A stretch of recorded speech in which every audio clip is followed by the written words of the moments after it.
My older brother's going surf fishing and he asked me, hey, how do you make a bottom rig? So I'm going to show him, and if you want to know how I do it, hey, stay tuned. Welcome back. If you're new to the channel, we cover kayak modifications, spin, and fly fishing. So poke that subscribe button so you don't miss anything. Making a bottom rig is easy. All you need to know is 2 different knots.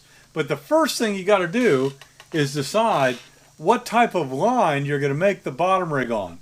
I like this 25-pound test, and someone gave me this 30-pound test. It's pretty cheap, but the disadvantage of this 30-pound mono is that it's a little bit thicker, and if you have a small hook eye, you're going to have a hard time getting the dropper rig through this. But there's another way to do that I'll show you a little bit later if you have that problem. So let's go over to my other bench and I'll show you how to do the knots.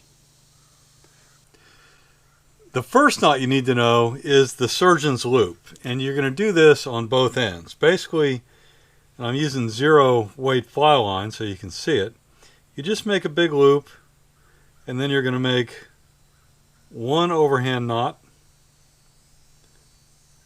and then you're just going to loop that through again to make the second overhand knot. And then you're just going to pull that tight.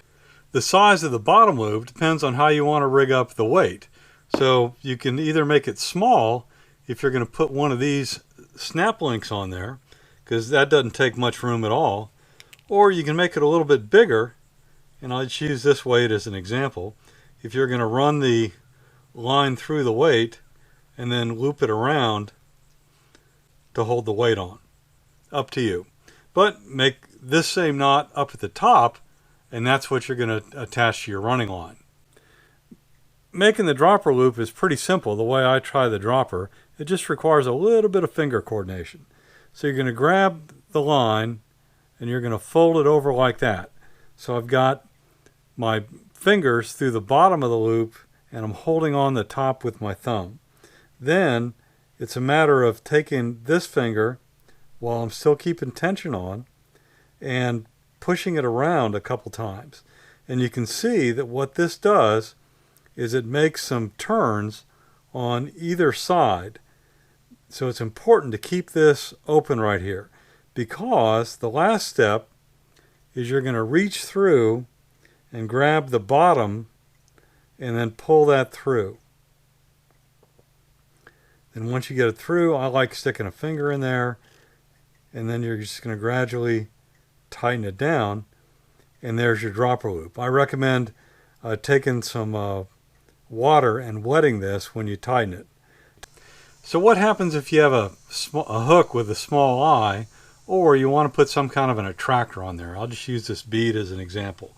Well, basically all you got to do is thread both of these on first, and then tie the dropper loop with these already on as part of the knot. So I'm going to pull those down and they're just going to hang. Then I'm going to do the same exact process. Fold this over, 1, 2, 3. I'll just do 3 this time. And now I'm going to reach down and I'm going to grab both the attractor and the hook. I got to get my finger out there and pull that back through. Now it's important to keep the attractor next to the hook, otherwise it'll get caught up in the dropper loop when you tighten it down. So now here I've got the hook, the attractor, and my dropper loop. So you can put as many of these on your bottom rig as you want, depending on what you're fishing. So that's how I do a bottom rig. Just 2 knots you have to learn and tie them up. Put as many dropper loops on there as you want, and you're ready to go. Just throw it out. And Greg, for where you're fishing, put a 2 or 3 ounce weight on there and you'll be fine. If you've got comments on how I can improve this, do it easier, or a different method and a video link, just throw it in the comments below, because I'm always interested in learning new things. Thanks.